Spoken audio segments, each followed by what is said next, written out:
Dios los bendiga, hermanos. Los saludo a todos con la paz del Señor. Me presento, mi nombre es Gisela, yo soy de la iglesia de Casa de Restauración que está sobre la calle Larrea 98 en Monte Grande, provincia de Buenos Aires, Argentina. Y la palabra que les quería compartir hoy está en el libro de Hechos, capítulo 17, versículo 16. Y vamos a leerlo. El título de la palabra dice Pablo en Atenas. Y dice así. Mientras Pablo los esperaba en Atenas, su espíritu se enardecía viendo la ciudad entregada a la idolatría. Así que discutía en la sinagoga con los judíos y piadosos, y en la plaza cada día con los que concurrían. Y algunos filósofos de los epicúreos y de los estoicos disputaban con él, y unos decían, ¿qué querrá decir este palabrero? Y otros, parece que es predicador de nuevos dioses, porque les predicaba el evangelio de Jesús y de la resurrección. Y tomándole, le trajeron al areópago diciendo, ¿podremos saber qué es esta nueva enseñanza de que hablas? Pues traes a nuestros oídos cosas extrañas, queremos, pues, saber qué quiere decir esto. Porque todos los atenienses y los extranjeros residentes allí en ninguna otra cosa se interesaban sino en decir o en oír algo nuevo. Entonces Pablo, puesto en pie en medio del areópago, dijo, varones atenienses, en todo observo que sois muy religiosos, porque pasando y mirando vuestros santuarios, hallé también un altar en el cual estaba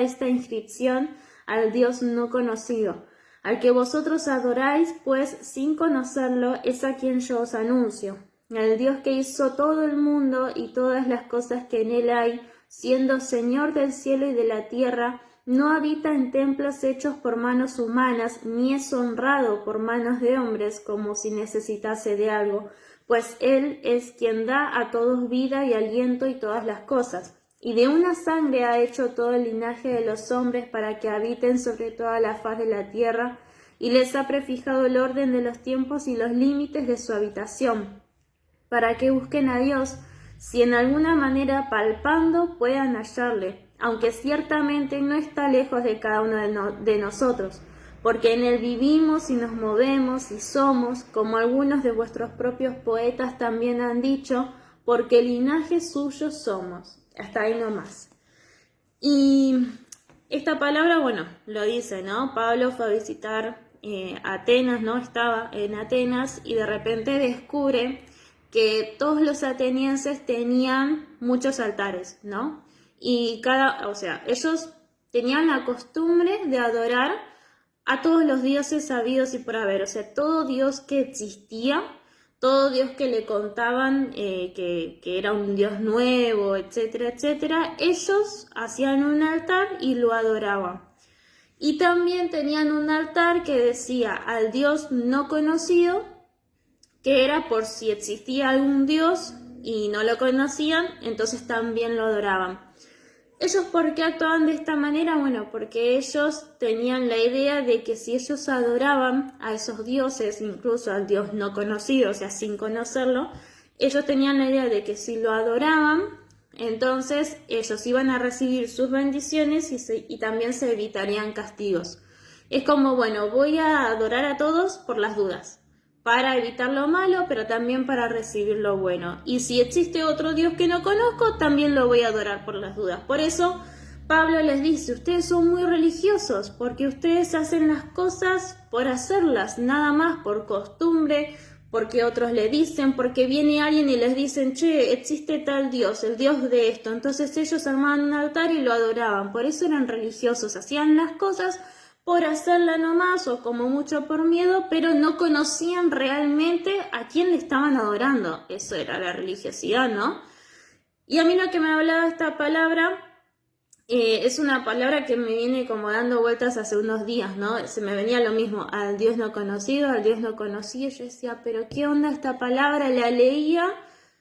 Y de cierta manera Dios me hablaba, ¿no? De algo que voy a mencionar más adelante, pero primeramente quería hablar sobre esto, ¿no? Lo que es la religiosidad. Porque muchas veces nosotros no nos damos cuenta, pero podemos caer en la misma religiosidad que los atenienses, ¿no? Nosotros leemos esta palabra y decíamos, ay, podemos llegar a decir, perdón, pero qué idólatras, estos adoraban a todos los dioses, al Dios no conocido, no sabían lo que hacían, etcétera, etcétera.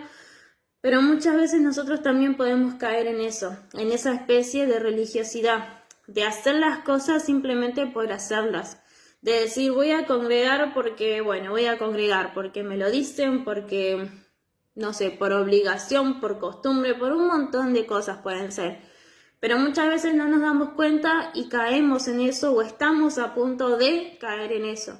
Yo creo que la religiosidad es una de las cosas de las que más nos tenemos que cuidar como hijos de Dios, porque podemos caer en eso y sin darnos cuenta, porque se disfraza, porque decimos, no, pero yo estoy congregando, yo estoy orando, yo estoy leyendo, yo estoy haciendo esto, yo estoy haciendo lo otro, y creemos que estamos bien espiritualmente, pero en realidad estamos siendo religiosos. Podemos hacer un montón de cosas, podemos ir a la iglesia las 24 horas del día, todos los días de la semana podemos estar en la iglesia, ¿no? Podemos estar ahí todo el tiempo, pero eso no quiere decir que estemos bien espiritualmente, que no nos hayamos enfriado, por ejemplo. Eso no tiene nada que ver, ¿no? Entonces, por eso digo que muchas veces podemos caer en esa religiosidad, la misma que estos atenienses, y no darnos cuenta. Y orar, pero orar de costumbre, y como repitiendo las mismas palabras, pero no de verdad, con la intención de hablarle al Señor, de hablar con Dios, de tener un encuentro con Él.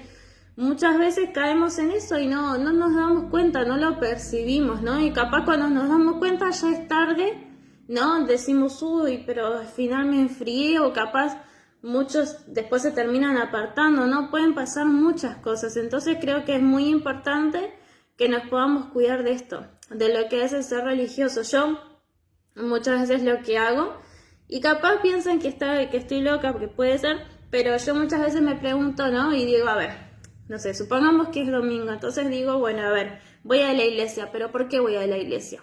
Voy a la iglesia porque quiero, voy a la iglesia porque por costumbre, voy a la iglesia porque me obligan, voy a la iglesia porque me lo dice otra persona, o por qué, ¿no? Y ser sinceros con uno mismo. A mí muchas veces me sirve eso para darme cuenta y también para recordar por qué es que inicialmente voy a la iglesia. Porque muchas veces uno, cuando empieza en el camino, es como, bueno, voy porque estoy necesitando, porque estoy pasando por tal situación, y empezamos a ir y todo bien. Pero después es como que inevitablemente eso se vuelve una costumbre. Y eso no está bueno, porque, o sea, está bueno que congreguemos todos los fines de semana, sí, eso está buenísimo, eso no se discute de ninguna manera, pero el hecho está en con qué predisposición en el corazón yo estoy yendo. Si estoy yendo con un corazón preparado para recibir la palabra, para adorar, para alabar, para cantarle al Señor, para rendirle mi mejor adoración, predispuesta a recibir lo que Dios me quiere enseñar, corregir, instruir, predispuesta a ir para ser fortalecida por el Señor. O sea, si vamos con un corazón predispuesto, o si solamente vamos por costumbre y porque sí. ¿Y por qué voy a la iglesia? Porque por miedo a que después Dios me castigue, por ejemplo, ¿no? Como los atenienses, que también tenían miedo a que alguien, si había un Dios que los castiguen, entonces adoraban, ¿no? Y muchas veces también nos puede pasar esas cosas. Entonces lo importante es examinarnos y decir, bueno, a ver, realmente ¿estoy cayendo en esa religiosidad o estoy haciendo las cosas porque realmente lo siento, porque quiero hacerlo y porque también nuestro espíritu lo necesita, ¿no? Y eso por un lado, ¿no? Pero después tenemos el versículo 23 donde dice, porque pasando y mirando vuestros santuarios hallé también un altar en el cual estaba esta inscripción, al Dios no conocido, al que vosotros adoráis, pues sin conocerle es a quien yo os anuncio. Y esto fue principalmente lo que sentí que me hablaba directamente, que muchas veces nosotros predicamos, ¿no? Predicamos que Dios es un Dios grande, que predicamos que Dios sana, que Dios restaura, que Dios hace milagros, porque así lo es, ¿no? Porque Dios es un Dios grande, que hace milagros, que sana, que restaura. Predicamos las maravillas que hace Dios, que realmente lo hace, pero lo predicamos. Cuando nos toca pasar por esa misma situación, dudamos, no creemos, desconfiamos. Y muchas veces también terminamos en ese sentido como los atenienses, que ellos oraban y clamaban a un Dios que no conocían. Y a veces nosotros actuamos de la misma manera. Por ejemplo, viene una persona y se nos acerca y nos dice, estamos justo en el medio de un proceso, supongamos, de enfermedad. Entonces viene una persona y nos dice, no, yo sé que Dios te va a sanar, yo sé que Dios tiene el poder para sanarte, yo sé que Dios tiene el poder para, no sé, abrir esa puerta de bendición que estás esperando, yo sé que Dios tiene el poder para sanar, para restaurar a tu familia, para traer salvación, etcétera, etcétera. Pero nosotros no lo podemos creer. Y eso nos pasa cuando desconfiamos. Y uno, cuando desconfía a una persona, ¿por qué desconfía? Porque no la conoce, ¿no? Principalmente. Y eso lo podemos llevar, no sé, hoy en día en la calle. Yo no le voy a dar mi celular, por así decirlo, a una persona si no la conozco. Me daría desconfianza, justamente. Entonces muchas veces nosotros también actuamos de la misma manera con Dios, que predicamos un montón de cosas acerca de lo que Él puede llegar a hacer, pero cuando nos toca vivirlo nosotros no lo creemos o desconfiamos y terminamos y parece, mejor dicho, que estamos orando a un Dios no conocido, pero no conocido por nosotros, porque no llegamos a creer todo lo que Él puede hacer, ¿no? Pero si nosotros conociésemos más del Señor, ¿no? Y viésemos más experiencias con Él, experiencias de fe, entonces no solamente predicaríamos acerca de lo que Él hace, sino que cuando pasamos por los procesos también tendríamos la fe para poder pasarlos, porque decimos, bueno, si Dios hizo esto en tal situación, si Dios hizo tal milagro, si Dios obró de esta manera en mi vida, entonces sé que lo va a volver a hacer, ¿no? Y de eso se trata, y eso es lo que más me ha hablado esta palabra a mí, que muchas veces nosotros pasamos por esa misma situación de orar a un Dios no conocido, pero porque no llegamos a conocer a Dios totalmente. Y en cierta parte sabemos que no lo vamos a conocer completamente al Señor, sino que completamente, del todo, lo vamos a conocer en la eternidad. Pero sí hay muchas cosas que podemos vivir y conocer del Señor, pero que también está en nuestro corazón, si nosotros estamos predispuestos a conocer. Entonces de esto se trata, ¿no? La realidad es que Dios no quiere que nosotros seamos religiosos, y eso lo demostró a través de la cruz. Eso lo demostró cuando Jesús vino en la tierra, se hizo carne, se hizo hombre, ¿no? Habitó con nosotros, se humilló, fue a la cruz y dio su vida por amor a nosotros para hacer la voluntad del Padre y para que nosotros seamos perdonados y podamos tener la salvación. Es decir, cuando Jesús vino, nosotros fuimos reconciliados con el Padre porque nosotros estábamos apartados del pecado, ¿no? Por el pecado, mejor dicho. Cuando Jesús vino, nos reconcilió con Dios. ¿Por qué? Porque Dios anhela que nosotros tengamos una relación.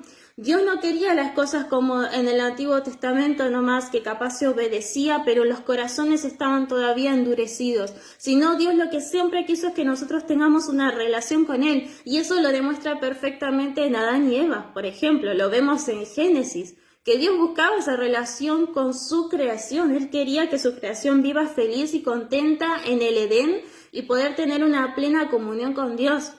Si no me equivoco, en uno de los versículos donde habla, ¿no? Donde se cuenta la historia de Adán y Eva, también se habla de que Dios se paseaba por el Edén como si nada, o sea, era como su casa prácticamente. Porque Dios desde el principio buscó tener esa relación con nosotros y no solamente que haya religiosidad, no solamente obedecer y nada más, sino que haya relación, que haya amor. Eso es lo que Dios quiere en nosotros. Entonces a mí esta palabra me corregía en ese sentido y me recordaba, ¿no?, qué tan importante es conocer más y más a Dios. Y no solamente quedarme con lo que recibo en la iglesia, sino todos los días vivir un encuentro con Dios, todos los días conocer un poco más de Él. Eso es lo más importante, porque